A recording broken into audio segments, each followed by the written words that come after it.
ख़वातीन व हज़रात अस्सलाम वालेकुम। एक न्यू वीडियो के साथ आपकी खिदमत में हाजिर हुए हैं। वेदर अपडेट में आप सबको खुश आमदीद कहते हैं। आपको बताते चलें, महकमा मौसमियात ने इंतहाई बड़ी और ताज़ा तरीन रिपोर्ट शेयर कर दी है।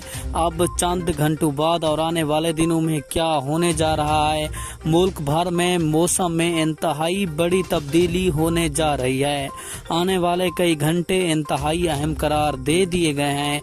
तो मैं आपको मुकम्मल तफसील के साथ आगाह करता हूं, लेकिन उससे पहले वीडियो को लाइक और चैनल को सब्सक्राइब लाजमी करें ताकि आपको हमारी नई वीडियो का नोटिफिकेशन सबसे पहले और बआसानी मिलता रहे। तो आपको बताते चलें, महकमा मौसमियात की ताज़ा तरीन रिपोर्ट के मुताबिक अब कराची में इंतहाई खतरनाक तरीन बारिश हो रही है और कराची में सैलाबी सूरत हाल पैदा भी हो चुकी है। आपको बताते चलें, कराची में मजीद 18 जुलाई तक बारिश होगी, जबकि ओवरऑल अगर पाकिस्तान की बात की जाए, कराची के अलावा पाकिस्तान भर में मजीद 2 दिन तक बारिश जारी रहेगी और उसके बाद पाकिस्तान में ये बारिश स्पेल कमज़ोर पड़ जाएगा। यानी कि 2 दिन बाद अब मुल्क भर में जो बारिशी सिलसिला है वो थम जाएगा।